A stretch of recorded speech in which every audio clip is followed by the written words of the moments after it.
రైతులను గౌరవించుకునేందుకు ఏరువాక కార్యక్రమం నిర్వహిస్తున్నట్లు ముఖ్యమంత్రి చంద్రబాబు స్పష్టం చేశారు.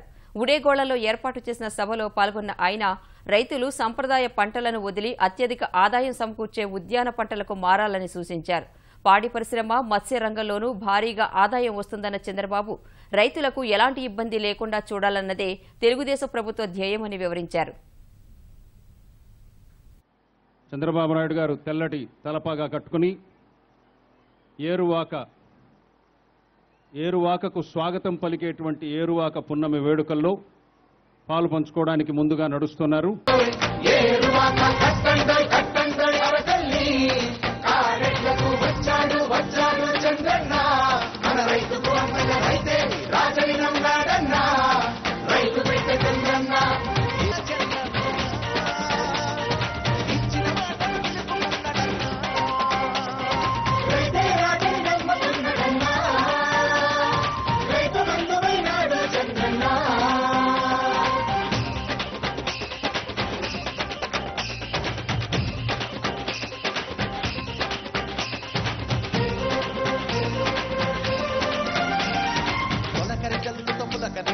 భూమి సాక్షిగా చంద్రన్న ఎర్రగడ్డలో పచ్చని చెట్టై రైతుకు నీడై ఉండన్న పచ్చని పొలాల రక్షణకు 2 సంవత్సరాల నుంచి ఏరువాక చేస్తున్నాం.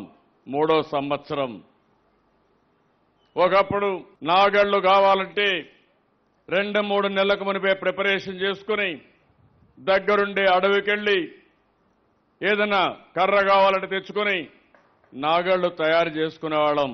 తొలకరి వర్షం పడంగానే నేరుగా ప్రతి ఒక్కరూ పూజ చేసి పవిత్ర సంకల్పం చేసి ఏదైతే నేల తల్లిని నమ్ముకొని ముందుకు పోయేవాళ్ళం. భవిష్యత్తులో ఏరువాక ఒక ఉత్సవంగా జరగాలి. దానికి కూడా కారణం ఉంది. వ్యవసాయం మీద శ్రద్ధ రావాలి. ఇప్పుడే మీరు చూశారు, ఒక మిత్రుడు ఐటీ చేశాడు. అమెరికాలో ఉద్యోగం వస్తే ఉద్యోగం వదులుకొని ఇంటికొచ్చి ఈరోజు మళ్ళీ ఆర్గానిక్ వ్యవసాయం చేసి రైతులకు ఆదర్శమయ్యే పరిస్థితి వచ్చాడు. అంతేకాకుండా జిల్లా అనంతపురం అసోసియేషన్ పెట్టి రైతులకు ఎనలేని సేవలు చేయడం కోసం ముందుకొచ్చే పరిస్థితికి వచ్చారు. అంటే దీన్ని మనం ఆలోచించుకోవాల్సింది మన భవిష్యత్తు మన చేతుల్లో ఉంది. నేను అందుకనే మీరు చూసినప్పుడు ఎక్కడ ఏరువాక చేయాలంటే ఈ సంవత్సరం దానికి అనువైన ప్రదేశం అనంతపురని, అందులో కూడా అనంతపురంలో వెనుకబడిన ప్రాంతం ఏదంటే ఈ రాయదుర్గం కాబట్టి ఇక్కడి నుంచే ప్రారంభించాలని ఈరోజు ఇక్కడ ప్రారంభించాం. భవిష్యత్తులో విద్యుత్ ఛార్జీలు పెంచబోమని ముఖ్యమంత్రి చంద్రబాబు ఏరువాక కార్యక్రమంలో ప్రకటించారు. సోలార్ ఎనర్జీ వస్తుందంటే ఎండతో కరెంట్ వస్తుంది, గాలితో కరెంట్ వస్తుంది.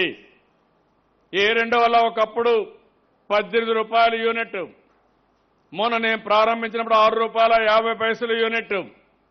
ఈ రోజు మీరు చూస్తే 2 రూపాయల 45 పైసలు యూనిట్కి వచ్చేసింది. సెకండ్, పవర్ సెక్టర్ రిఫార్మ్స్ లో ముందుకు పోతున్నా.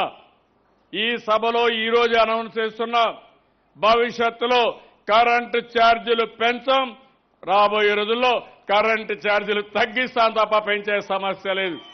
ఎవరన్నా కలగన్నారా అని మిమ్మల్ని అడుగుతున్నా. ఈ రోజు నేను ఆలోచించే విధానం అందరూ రేపు ఎల్లుండి ఆలోచిస్తే నేను నిన్న ఈ రోజు ఆలోచిస్తాను. అదే డిఫరెన్స్ అని చెప్పి కూడా నేను మీకు తెలియజేస్తున్నా.